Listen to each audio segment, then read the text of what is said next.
But mechanics of solids we will deal with the deformable bodies.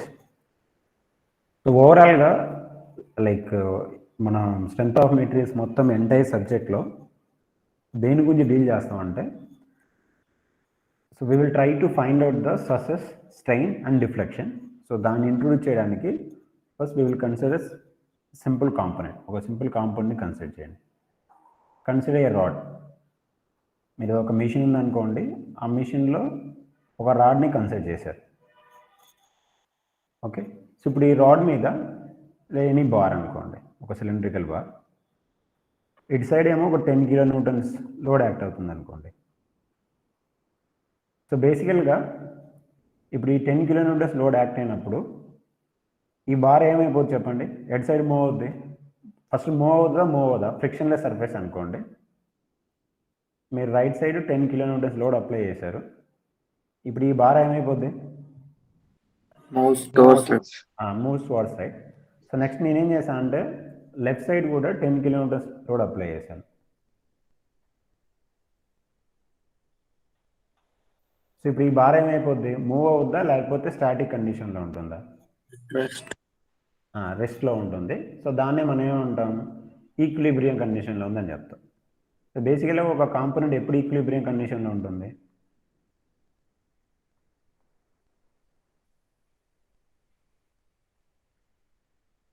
So ఒక any mechanical component తీసుకుంటే, ఇప్పుడు ఆ mechanical component మీద loads act అవుతున్నాయి అనుకోండి. జస్ట్ లైక్ మనం బార్ని కన్సిడర్ చేసినట్టు ఏదో ఒక కాంపోనెంట్ని కన్సిడర్ చేసాం, ఆ కాంపోనెంట్ మీద లోడ్స్ యాక్ట్ అవుతూ ఉన్నాయి. ఇప్పుడు ఆ కాంపోనెంట్ ఎప్పుడు ఈక్విలిబ్రియంలో ఉంటుంది అంటే లోడ్స్ యాక్ట్ అవుతున్నప్పుడు ఎప్పుడు ఈక్విలిబ్రియంలో ఉంటుంది, summation of forces zero. Summation of forces zero అవ్వాలి. ఇంకా ఇప్పుడు ఇలా ఉందనుకోండి, కాంపోనెంట్ 2 meters డిస్టెన్స్ ఉందనుకోండి. ఇటు సైడ్ ఏమో 10 kN లోడ్ యాక్ట్ అవుతూ ఉంది, ఇటు సైడ్ ఏమో 10 kN లోడ్ యాక్ట్ అవుతూ ఉంది. సో ఫోర్సెస్ మీరు if you like some the forces in the y direction, if you consider this is the coordinate system. So only y డైరెక్షన్లో మాత్రమే ఫోర్సెస్ యాక్ట్ అవుతూ ఉన్నాయి. సిగ్మా ఎఫ్ఐ ఏమైపోద్ది, zero. But ఇప్పుడు ఈ కాంపోనెంట్ అనేది ఈక్విలిబ్రియంలో ఉందా, ఎందుకు ఈక్విలిబ్రియంలో లేదు,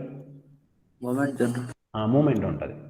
okay, so even though forces అనేవి జీరో అయినప్పటికీ కూడా అది స్టాటిక్ ఉండకుండా రొటేట్ అవుతూ ఉంటుంది.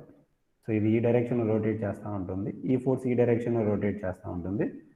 సో ఓవరాల్గా it will rotate in the anti clockwise direction. Okay, so it is not in the equilibrium. So equilibrium కండిషన్లో ఉండాలంటే సమ్ ఆఫ్ ద ఫోర్సెస్ అనేవి జీరో అవ్వాలి, ఈ ఫోర్సెస్ వల్ల డెవలప్ అయ్యే మూమెంట్ కూడా జీరో అవ్వాలి. అప్పుడే మనం ఈక్విలిబ్రియం కండిషన్లో ఉందని చెప్తాం. బట్ ఈ పర్టికులర్ కండిషన్లో మనం కన్సిడర్ చేసిన పర్టికులర్ కండిషన్లో మూమెంట్ క్రియేట్ చేసే ఛాన్స్ లేదు. సేమ్ లైన్ ఆఫ్ యాక్షన్లో యాక్ట్ అవుతున్నాయి కాబట్టి ఫోర్సెస్ అనేవి ఇవి మూమెంట్ని క్రియేట్ చేయవు. బట్ ఇక్కడ సేమ్ లైన్ ఆఫ్ యాక్షన్లో యాక్ట్ అవ్వట్లేదు, that's why they are creating the moment. ఈ పర్టికులర్ కేసెస్లో మూమెంట్ ప్రాబ్లం లేదు. సో ఓన్లీ మనం ఫోర్సెస్ చూసుకున్నాం. So summation of forces equal to zero, so it is in equilibrium.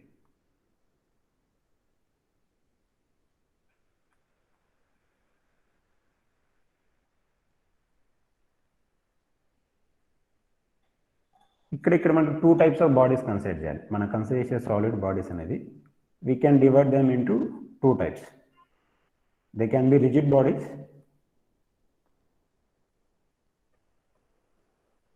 or they can be deformable bodies.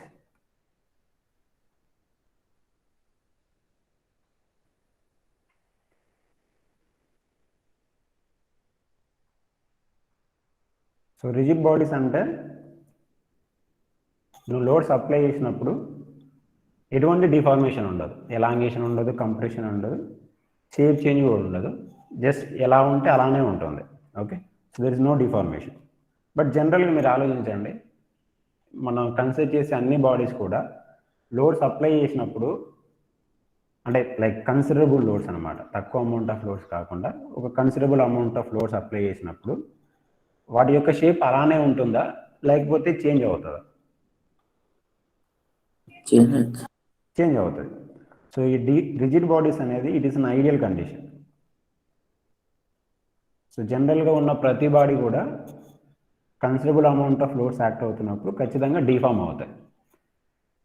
So that's why will consider rigid bodies as ideal condition.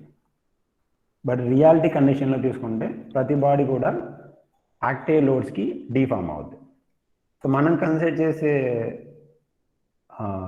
Bodies కూడా they are deformed bodies. So here we are consider one body. ఆ body అనేది act చేసిన లోడ్స్కి ఈక్విలిబ్రియంలో ఉంది. 10 kN apply చేసాం, ఇక్కడ కూడా 10 kN apply చేసాం. But we're considering this body as deformable body.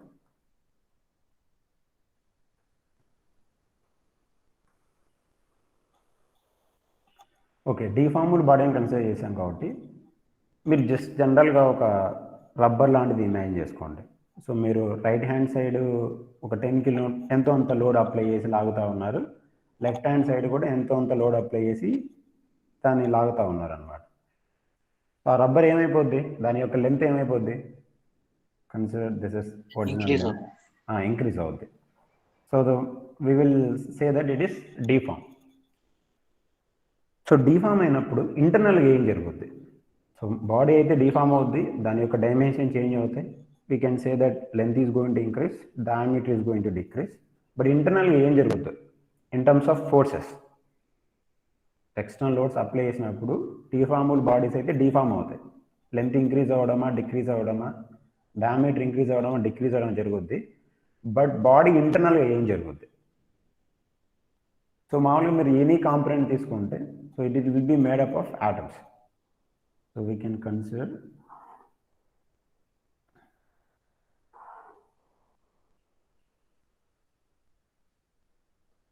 this body is made up of atoms.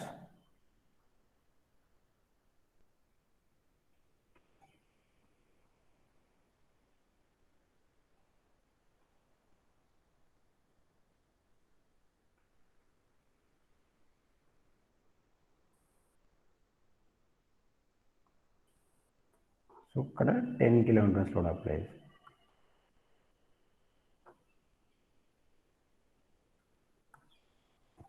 So ఈక్విలిబ్రియంలో ఉంది, ఎటు సైడ్ మూవ్ అవుతుంది, బట్ డిఫార్మ్ అవుతూ ఉంటుంది. సో డిఫార్మ్ అవుతున్నప్పుడు ఈ ఆటమ్స్ ఏం చేస్తాయంటే మనం అప్లై చేస్తున్న ఎక్స్టర్నల్ లోడ్కి, okay, so they will apply the internal resisting forces. So ఎందుకంటే ఫర్ ఎగ్జాంపుల్, ఓకే, మీరు ఎలా ఇమాజిన్ చేసుకుంటారంటే ఇవన్నీ ఒక సపరేట్ ప్యాక్ ఆఫ్ ఆటమ్స్ అనుకోండి. ఇలా ఒక ప్యాక్ ఆఫ్ ఆటమ్స్ అనుకోండి, ఇవి కూడా ఒక సపరేట్ ప్యాక్ ఆఫ్ ఆటమ్స్. వీటికి కనెక్షన్ లేదనుకోండి, ఓకే. సో ఇప్పుడు కనెక్షన్ లేదనుకున్నప్పుడు ఇక్కడ 10 kN లోడ్ అప్లై చేశారు. ఆబ్వియస్గా ఈ రెండింటి మధ్యన కనెక్షన్ లేకపోతే ఈ ప్యాక్ ఆఫ్ ఆటమ్స్ అనేవి మన అప్లికేషన్ లోడ్కి మూవ్ అవుతాయి. ఎందుకంటే ఈ రెండింటి మధ్యన we're considering that there is no connection, only one pack of atoms consider చేసాం, and we're assuming that there is no connection between this pack of atoms and this pack of atoms. So నా application load first వీటి మీద act అవుతుంది అనుకోండి. So ఆబ్వియస్గా 10 kN లోడ్కి ఈ pack of atoms అనేవి వెళ్ళిపోవాలి, బయటికి వెళ్ళిపోవాలి, మూవ్ అవ్వాలన్నమాట. బట్ అలా జరుగుతుందా మనకి? ఓన్లీ ఈ పోర్షన్ ఆఫ్ మెటీరియల్ అనేది బయటకు వచ్చేసి మూవ్ అవుతూ ఉంటుందా? మీకు అర్థమవుతుందా నేను చెప్పే పాయింట్?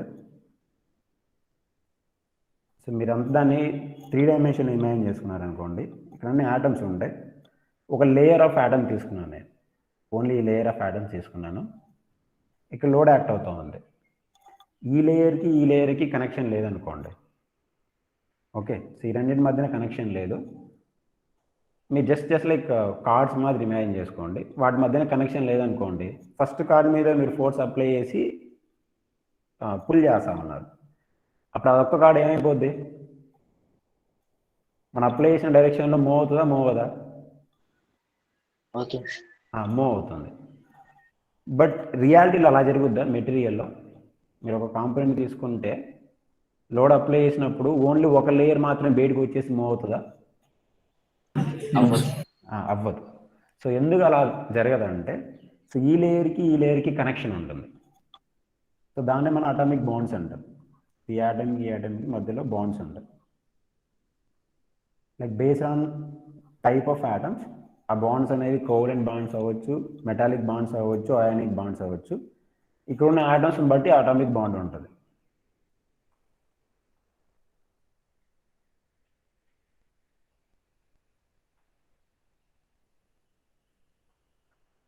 సో ఇప్పుడు మనకి 10 కిలోన్యూటన్స్ లోడ్ అప్లై చేసినప్పుడు ఇక్కడున్న ఆటమ్స్ ఏం చేస్తాయంటే, ఒక నిమిషం అండి,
ఒక నిమిషం ఉండండి అమ్మ. రే విఘ్నేష్ వెళ్ళు.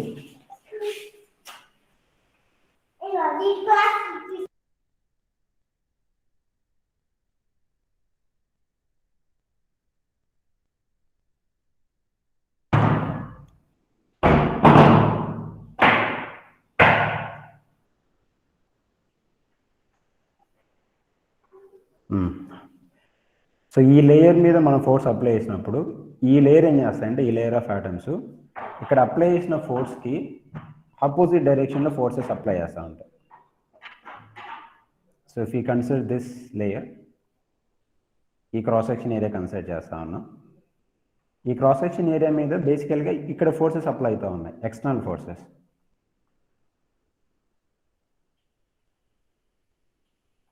బట్ ఇంటర్నల్గా ఉన్న ఈ లేయర్ ఆఫ్ ఆటమ్స్ ఏం చేస్తూ ఉంటాయంటే, ఆపోజిట్ డైరెక్షన్లో మనం అప్లై చేసిన ఈ ఎక్స్టర్నల్ ఫోర్సెస్కి ఆపోజిట్ డైరెక్షన్లో ఫోర్సెస్ అప్లై చేస్తూ ఉంటాయి.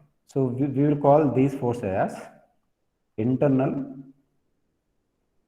Resisting forces. అంటే మనం అప్లై చేసిన ఎక్స్టర్నల్ ఫోర్సెస్కి బాడీలో ఇంటర్నల్గా డెవలప్ అయిన ఫోర్సెస్ ఇది. So that's why we will call them as internal resisting forces. ఇప్పుడు ఈ టోటల్ డెవలప్ అయిన ఈ total internal resisting forces value ఎంత ఉండాలి?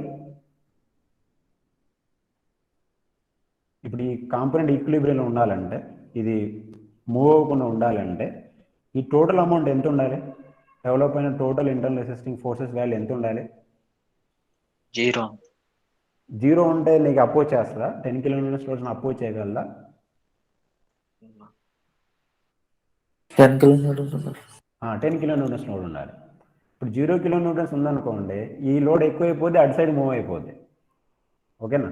సో ఆబ్వియస్గా అది 10 కిలోమీటర్స్ లోడ్ ఉన్నప్పుడే ఈ రెండు మ్యాచ్ అయిపోయి ఈ లేయర్ అనేది బయటికి మూవ్ అవ్వకుండా ఉంటుంది. ఓకే, సో ఇక్కడ we will define one term. ఆ టర్మ్ ఏమంటామంటే we will call it as stress. So stress ఎలా డిఫైన్ చేస్తారంటే, ఈ డెవలప్ అయిన internal resisting forces through this cross section area, మనం కన్సిడర్ చేసిన ఈ లేయర్ యొక్క cross section area. So if you take the total sum of internal resisting forces per unit cross section area, then we will call that term as stress. So stress will be defined as internal resisting force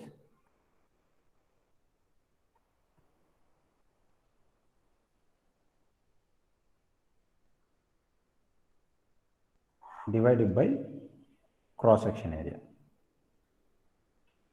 so మీరు external load apply చేసినప్పుడు body అనేది D Pharm అవుద్ది, but body ఇంటర్నల్గా ఏం జరుగుద్ది అంటే నువ్వు apply చేసిన లోడ్కి ఇంటర్నల్గా రెసిస్టింగ్ ఫోర్సెస్ అనేవి డెవలప్ అవుతాయి.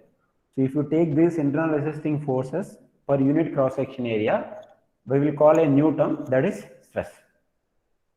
So basically stress అనేది we will indicate with sigma or tau, like based on the development internal resisting forces యొక్క direction బట్టి we can call them as normal stresses or shear stresses, that we will see.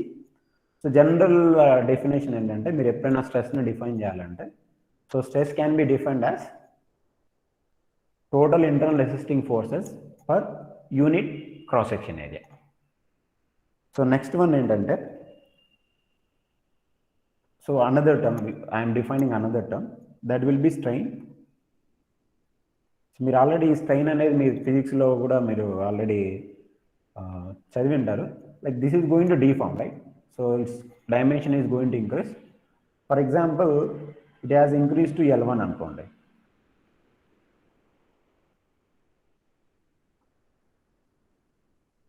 So original length అనేది L ఉంది, loads apply చేసిన తర్వాత deform అయ్యింది, so got the new length, we will consider that as L1. ఇప్పుడు changing length అంటే ఎలా calculate చేస్తాం?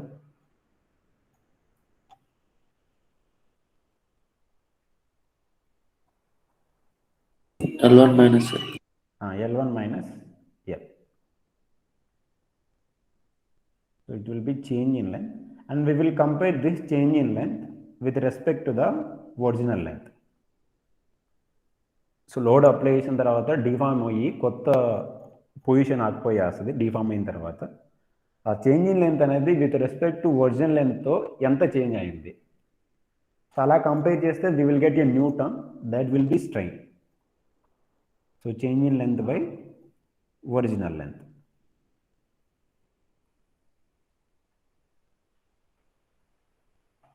So బేసికల్గా ఈ స్ట్రెయిన్ని we will indicate with the epsilon.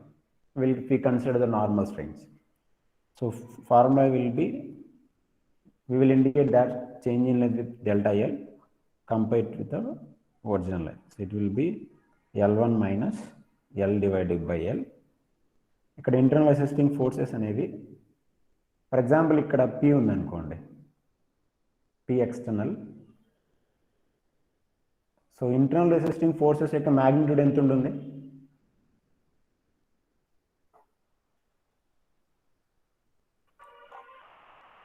అప్లైషన్ load value P external ఉందనుకోండి, ఈ ఇంటర్నల్ రెసిస్టింగ్ ఫోర్సెస్ యొక్క వాల్యూ ఎంత ఉండాలి?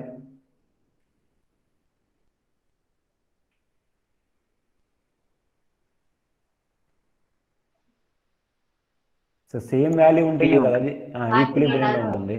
దానికన్నా తక్కువ ఉందంటే అది ఈక్విలిబ్రియంలో ఉంటుంది, ఈక్విలిబ్రియంలో ఉండదు. So same value of P ఉంటుంది. ఫైన్.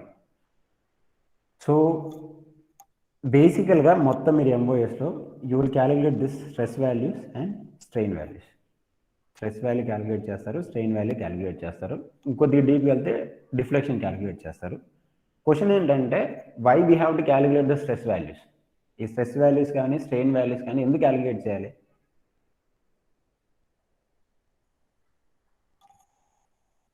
ఎందుకు క్యాలిక్యులేట్ చేయాలి మన స్ట్రెస్ వాల్యూస్? ఇప్పుడు లోడ్స్ యాక్ట్ అవుతూ ఉన్నాయి, నేను internal development resisting forces per unit cross section area తీసుకొని స్ట్రెస్ వాల్యూ క్యాలిక్యులేట్ చేస్తున్నాను. అసలు ఈ స్ట్రెస్ వాల్యూ ఎందుకు క్యాలిక్యులేట్ చేయాలి? ఎంఓఎస్ మొత్తం అదే డీల్ చేస్తాం. Different types of loads act అవుతూ ఉంటే దాన్ని అపోజ్ చేస్తే ఇంటర్నల్ రెసిస్టింగ్ ఫోర్సెస్ డెవలప్ అవుతాయి, and we will take those internal resisting forces per unit cross section area and we will calculate the stress values. ఎందుకు stress value calculate చేయాలి? ఎందుకు calculate చేయాలి?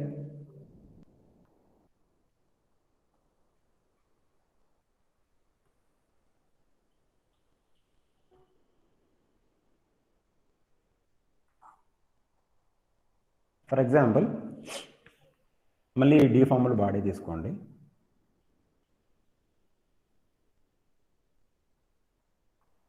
ఇక్కడ 10 కిలోమీటర్స్ లోడ్ అప్లై చేసామనుకోండి, లేకపోతే okay 10 kilometres. So మీరు 10 kilonewtons load apply చేసినప్పుడు component ఏమైపోద్ది, డీఫామ్ అవుద్ది. సో డీఫామ్ అయ్యి ఇలా కొత్త షేప్ వచ్చేసింది అనుకోండి. Okay, so 10 kilonewtons load apply చేశారు, కాంపోనెంట్ అనేది డీఫామ్ అయింది, and it got the new shape. ఈసారి స్ట్రెస్ వాల్యూ ఎలా క్యాలిక్యులేట్ చేస్తారు? You just tell me the stress value. For example rectangular cross section area అనుకోండి, and like circular cross section area అనుకోండి. So it is having a radius are diameter of 10 mm square, sorry 10 mm. So stress ఏమైపోద్ది, it will be like 10 kilonewtons oppose చేస్తూ ఇంటర్నల్గా 10 kilonewtons develop అవుద్ది. So stress will be 10 kilonewtons divided by 5/4 d square. Fine. Next ఏం చేస్తారంటే we have increase the load, 10 kilonewtons కన్నా ఎక్కువ load apply చేసాం. Consider that ఇదే కాంపోనెంట్ అనుకోండి, 10 కిలోన్యూటన్స్ కన్నా ఎక్కువ అప్లై చేసాం. ఈసారి 20 కిలోన్యూటన్స్ అప్లై చేశాను అనుకోండి, అంటే నేను లోడ్ని ఇంక్రీజ్ చేస్తున్నాను. సో లోడ్ని ఇంక్రీజ్ చేస్తున్నప్పుడు ఇప్పుడు ఇంకా ఏమైపోద్ది, ఇది ఎల్ అనుకోండి, ఇక్కడ L1 అయిపోద్ది, L1 అనుకోండి. ఇప్పుడు ఈ L1 ఏమైపోద్ది, 20 కిలోన్యూటన్స్ లోడ్ అప్లై చేసినప్పుడు ఇంక్రీజ్ అవుతుందా లేకపోతే అలానే ఉంటుందా?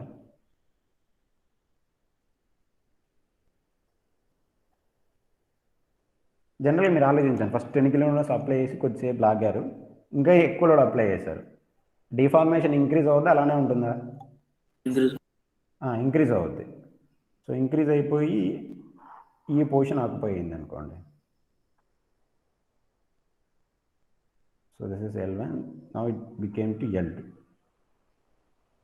మీరు ఇలానే లోడ్ ఇంక్రీజ్ చేసుకుంటూ వెళ్తూ ఉన్నారు అనుకోండి, 30 కిలోన్యూటన్స్, 40 కిలోన్యూటన్స్, అలా 50 కిలోన్యూటన్స్, ఇలానే ఇంక్రీజ్ చేసుకుంటూ వెళ్తే కాంపోనెంట్ ఏమైపోద్ది, లైన్ బ్రేక్ అవుతుంది, బ్రేక్ అయిపోద్ది.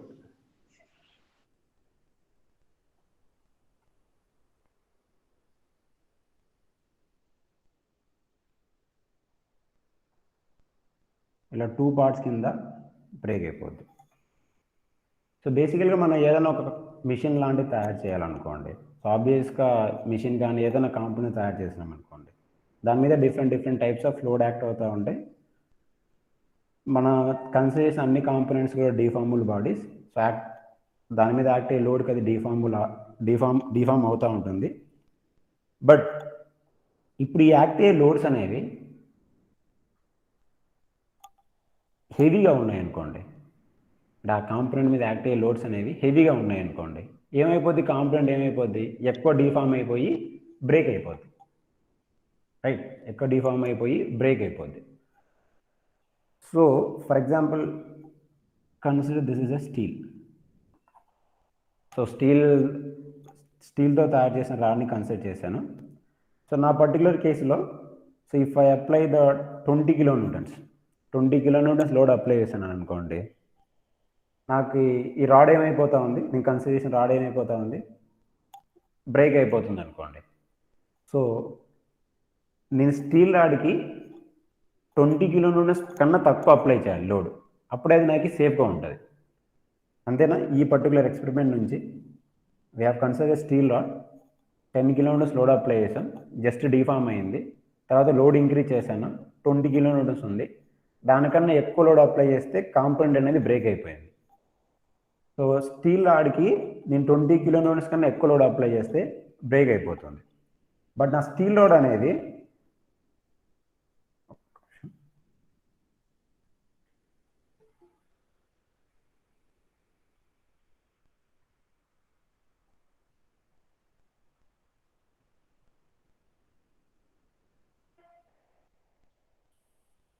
ఇక్కడ నేను కన్సిడర్ చేసిన స్టీల్ రాడ్ యొక్క డయామీటర్ ఎంత, నేను కన్సిడర్ చేసిన బిగినింగ్లో కన్సిడర్ చేసిన స్టీల్ రాడ్ యొక్క డయామీటర్ ఎంత, 10 mm. బట్ ప్రతిసారి నేను తయారు చేసే స్టీల్ రాడ్స్ యొక్క డయామీటర్ అనేది 10 mm ఉండాల్సిన రూల్ ఏం లేదుగా.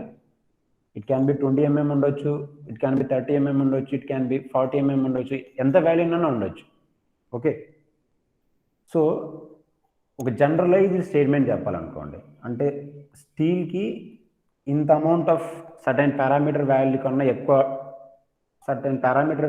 ఎక్కువ వాల్యూ డెవలప్ అయితే స్టీల్ అనేది బ్రేక్ అవుద్ది, లేకపోతే ప్లాస్టికల్గా డిఫార్మ్ అవుద్ది అని చెప్పాలంటే, so we have to eliminate the area component.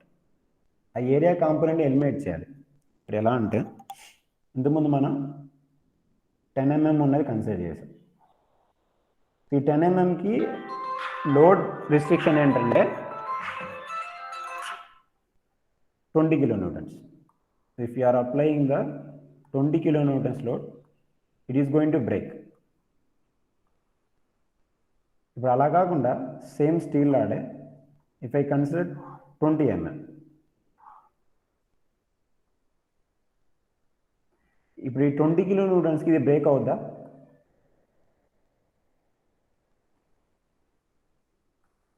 జనరల్గా ఆలోచించండి మీరు. బ్రేక్ అవ్వదు.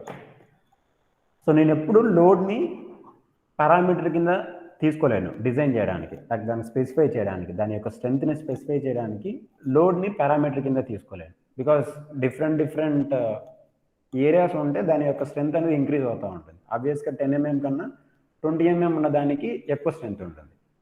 So to eliminate that area dependency we are defining the stress term. So that's why we are defining as stress as force divided by this internal resisting force cross section area. మీరు ఇంక ఏ డయామీటర్ని తీసుకోండి, but ఈ particular కేసులో ఏమైపోద్ది, ఇది 20 kilonewtons divided by π/4d². ఈ particular కేసులో 20 kilonewton divided by π/4 20². ఈ particular కేసులో 20 kilonewton π/4 10². సో మీరు like if you calculate the stress in both cases, okay, first ఈ కేసెస్లో క్యాలిక్యులేట్ చేయండి, స్ట్రెస్ వాల్యూ క్యాలిక్యులేట్ చేయండి. So sudden amount of stress value వస్తుంది. So let us I should have taken so పడుతుంది, ఒక 10 minutes పడుతుంది. ఈ ఇంట్రొడక్షన్ అనవసరం, నేను వేరే టచ్ చేశాను. సో బేసికల్గా మన ఈ ఫోర్స్ని కేటగిరీకి తీసుకోకుండా we will consider the stress as a parameter. అంటే ఒక కాంపోనెంట్ యొక్క స్ట్రెంత్ని మనం స్పెసిఫై చేయాలంటే ఫోర్స్ కింద స్పెసిఫై చేయం. So we will specify in terms of the stress. Okay, that's why we will calculate the stress value. అంటే ఏంటంటే ఇప్పుడు ఎంత అమౌంట్ ఆఫ్ లోడ్స్ అని యాక్ట్ అవ్వాలి. సో ఇప్పుడు డెవలప్ అయ్యే స్ట్రెస్ వాల్యూ అనేది, this stress value is greater than the, ఇది మళ్ళీ ఎక్స్ప్లెయిన్ చేస్తాను నేను. నేను వేరే సింపుల్గా తీసుకెళ్ళాల్సింది, my mistake. Okay, permissible value of stress, I can say that it is going to fail. ఇంకా క్రాస్ సెక్షన్తో సంబంధం లేదు.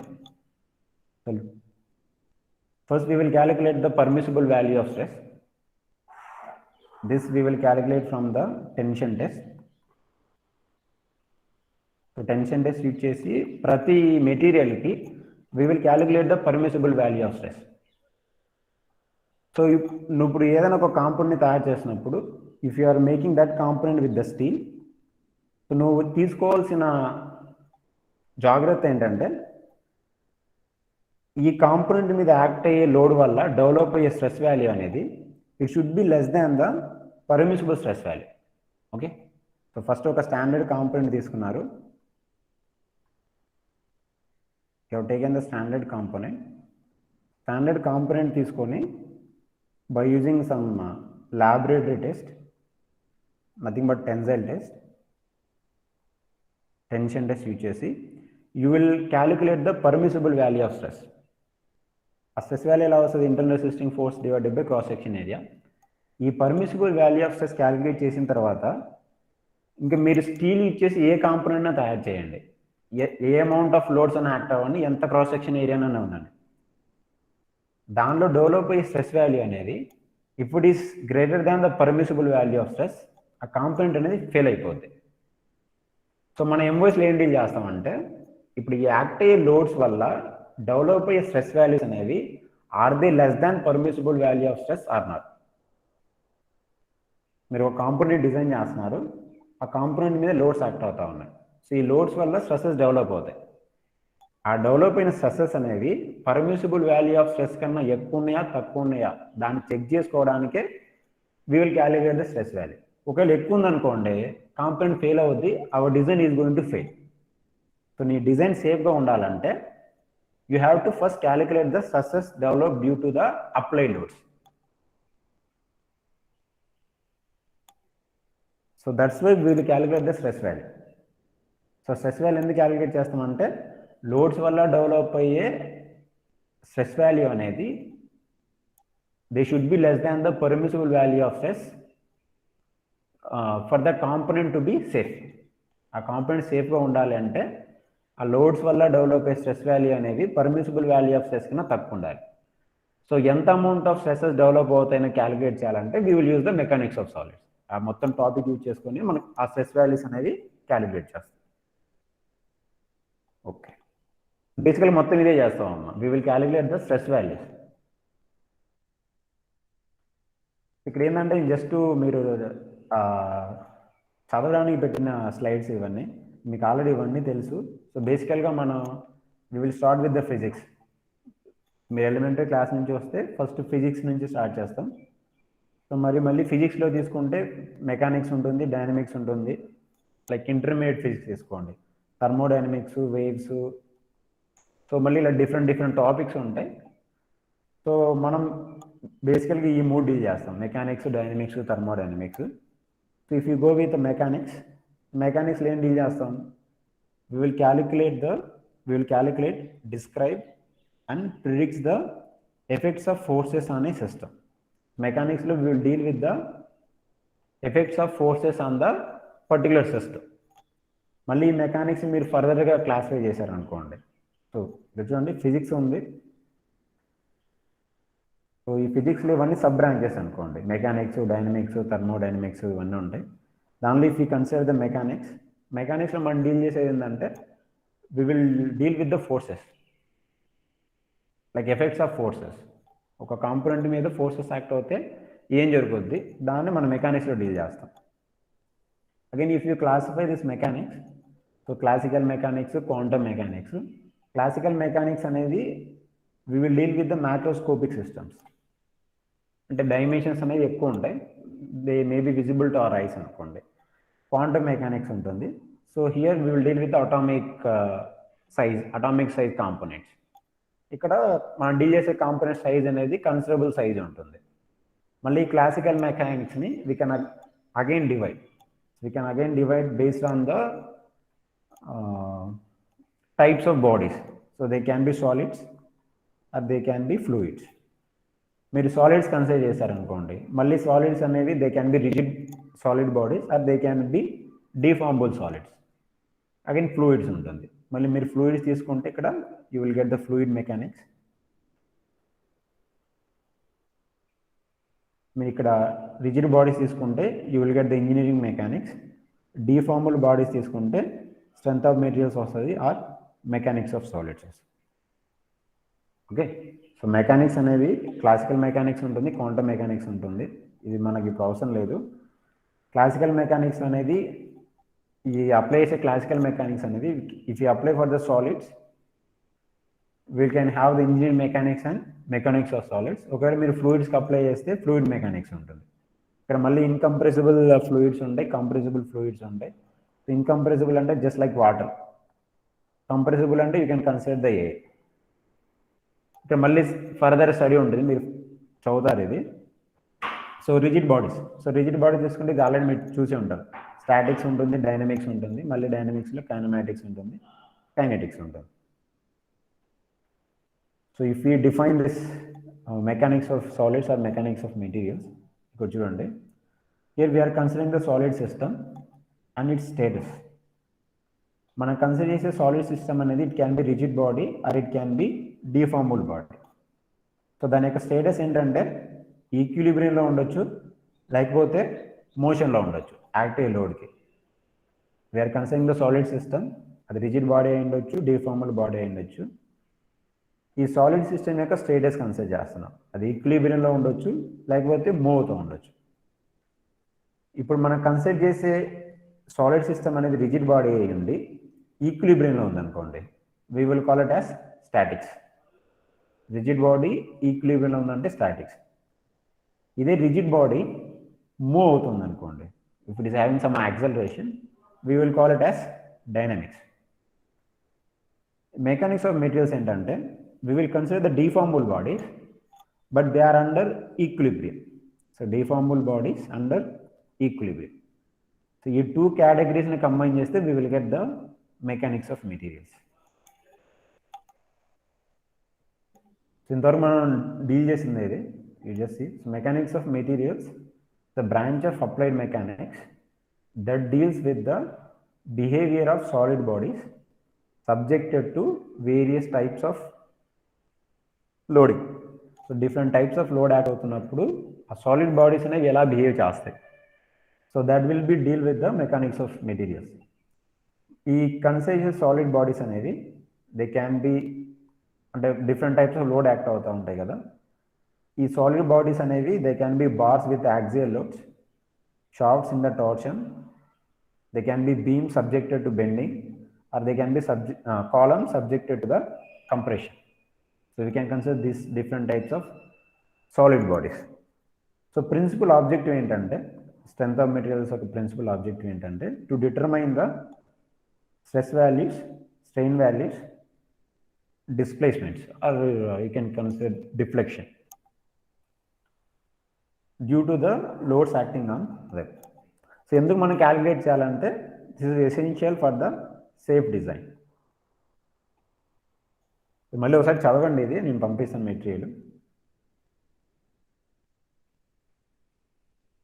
సో మీకు సిలబస్ చూడండి, ఇది మొత్తం మనకు 6 యూనిట్స్ ఉన్నాయి. సో ఫస్ట్ యూనిట్ ఏంటంటే సింపుల్ స్ట్రెసెస్ అండ్ స్ట్రెయిన్. ఇక్కడ మన స్ట్రెస్ అనే కాన్సెప్ట్ ఇంట్రడ్యూస్ చేస్తాం.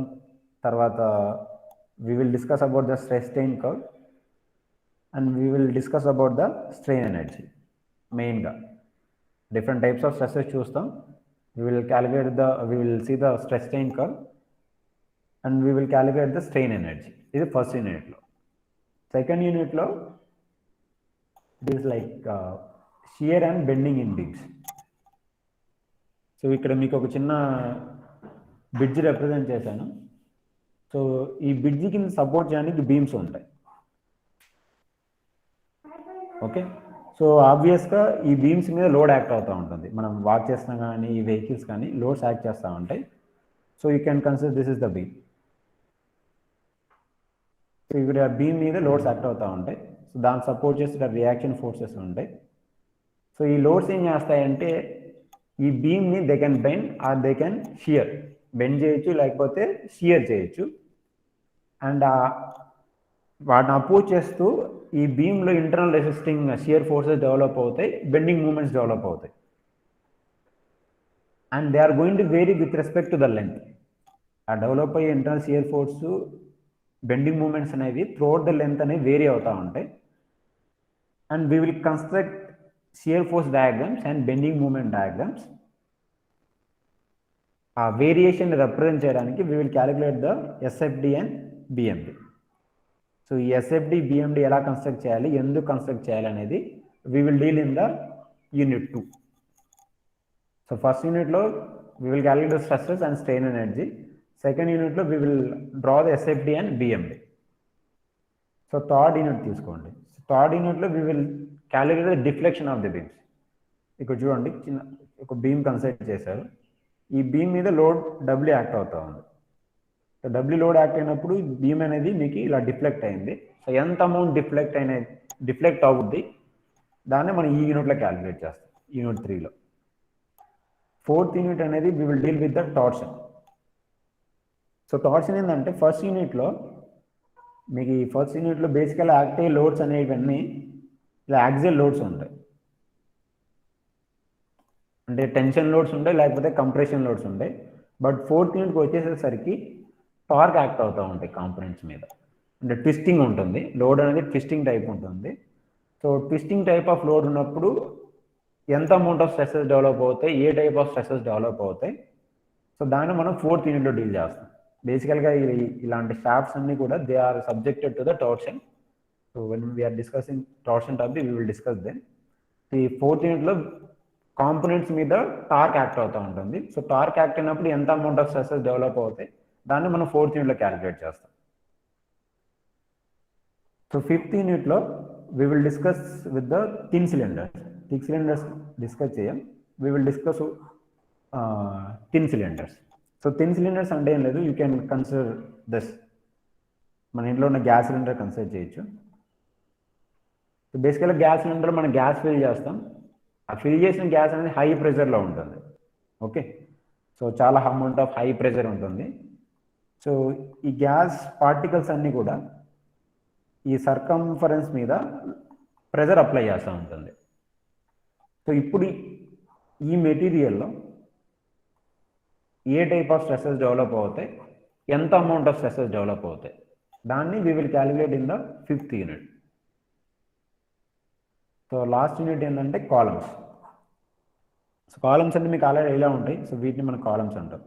మామూలుగా ఈ బ్రిడ్జెస్ కానీ లేకపోతే మన బిల్డింగ్స్ కానీ సపోర్ట్ చేయడానికి ఉండే వర్టికల్ మెంబర్స్ని కాలమ్స్ అంటారు. సో ఈ కాలమ్స్ అనేవి ఎప్పుడు ఫెయిల్ అవుతాయి, ఏ టైప్ ఆఫ్ స్ట్రెసెస్ డెవలప్ అవుతాయి, ఏ డిఫరెంట్ కండిషన్లో ఉంటాయి, సో వాటిని మనం 6th యూనిట్లో డీల్ చేస్తాం. సో చూడండి, ఫస్ట్ యూనిట్లో బేసికల్గా సింపుల్ స్ట్రెసెస్ క్యాలిక్యులేట్ చేస్తాం. ఇలా సింపుల్ యాక్సిల్ లోడ్స్ యాక్ట్ అవుతూ ఉంటే ఆ యాక్సిల్ లోడ్కి డెవలప్ అయ్యే స్ట్రెసెస్ క్యాలిక్యులేట్ చేస్తాం. దాంతోపాటు స్ట్రెయిన్ ఎనర్జీ క్యాలిక్యులేట్ చేస్తాం. ఇక్కడ సింపుల్ యాక్సిల్ లోడ్స్ యాక్ట్ అవుతూ ఉంటాయి. ఇక్కడ ఏంటంటే ట్రాన్స్వర్స్ లోడ్ యాక్ట్ అవుతాయి 2nd యూనిట్లో. ఇప్పుడు చూడండి, ఇవి ఈ డైరెక్షన్లో ఉన్నాయి, అంటే అలాంగ్ ద యాక్సిస్ ఉన్నాయి. ఫస్ట్ యూనిట్లో యాక్ట్ అయ్యే లోడ్స్ అనేవి. 2nd యూనిట్కి వచ్చేసేసరికి they are perpendicular to the axis. వీటిని మనం ట్రాన్స్వర్స్ లోడ్స్ అంటారు. సో ట్రాన్స్వర్స్ లోడ్ యాక్ట్ అయినప్పుడు ఎంత అమౌంట్ ఆఫ్ స్ట్రెసెస్ డెవలప్ అవుతాయి, వాటిని మనం 2nd యూనిట్లో క్యాలిక్యులేట్ చేస్తాం. 3rd యూనిట్ ఏంటంటే it is nothing but extension of the 2nd unit. ఎంత డిఫెక్ట్ అవుద్ది ఇలా ట్రాన్స్వర్స్ లోడ్ యాక్ట్ అవుతున్నప్పుడు. 4th యూనిట్లో ఏంటంటే, సో ఫస్ట్ యూనిట్లో ఏమో లోడ్స్ ఇలా యాక్ట్ అయ్యాయి, 2nd యూనిట్లో 3rd యూనిట్లో లోడ్స్ ఇలా యాక్ట్ అయ్యాయి. 4th యూనిట్కి వచ్చేసేసరికి will have a twisting. So different type of loads ఉంటాయి. సో ఇలా ట్విస్ట్ చేసినప్పుడు ఏ అమౌంట్ ఆఫ్ స్ట్రెసెస్ డెవలప్ అవుతాయి దాన్ని మనం 4th యూనిట్లో క్యాలిక్యులేట్ చేసుకుంటాం. సో 5th యూనిట్లో అంటే డిఫరెంట్ టాపిక్ అనమాట. ఇలాంటి థిన్ సిలిండర్స్ ఉన్నప్పుడు ఎంత అమౌంట్ ఆఫ్ స్ట్రెసెస్ డెవలప్ అవుతాయి. 6th యూనిట్ అనేది కాలమ్స్. ఇది కూడా ఒక డిఫరెంట్ టాపిక్ కింద కన్సిడర్ చేయొచ్చు. కంప్రెసివ్ లోడ్స్ యాక్ట్ అవుతూ ఉంటాయి, అవి ఎప్పుడు ఫెయిల్ అవుతాయి దాన్ని మనం 6th యూనిట్లో డీల్ చేస్తాం. సో మీరు రెఫరెన్సెస్ కింద you can consider these books. R K Bansal అనేది బేసిక్ ప్రాబ్లమ్ సాల్వ్ చేయడానికి డీల్ చేయండి. గీరే అనేది లైక్ మీకు ఏమన్నా కాన్సెప్ట్ అర్థం చేసుకోవాలంటే you should read this Gere text book. Okay, but ఇక్కడ కాన్సెప్ట్ ఎక్కువ ఉండదు ఆర్కే బెన్సిల్ టెక్స్ట్ బుక్లో. బేసిక్ ప్రాబ్లమ్స్ ఉంటాయి, so you can consider for the problem solving.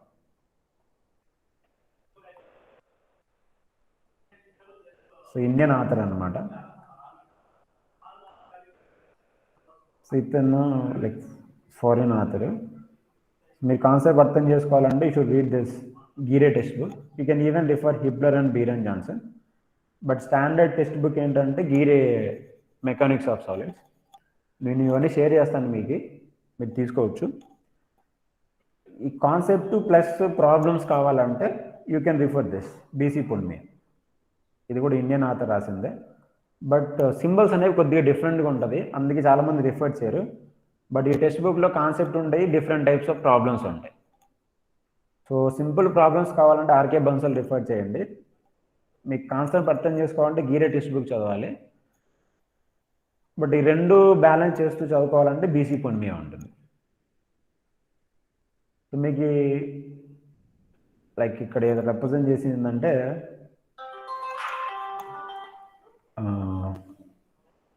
గేట్లో అడిగిన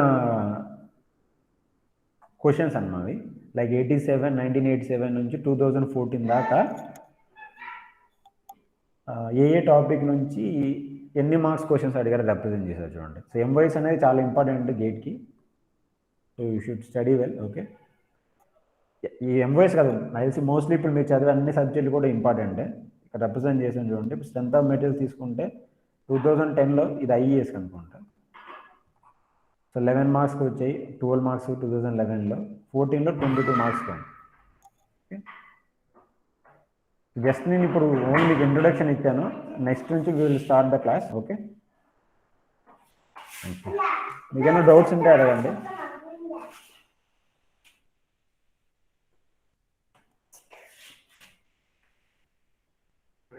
And the game, that game, I had in the game, that.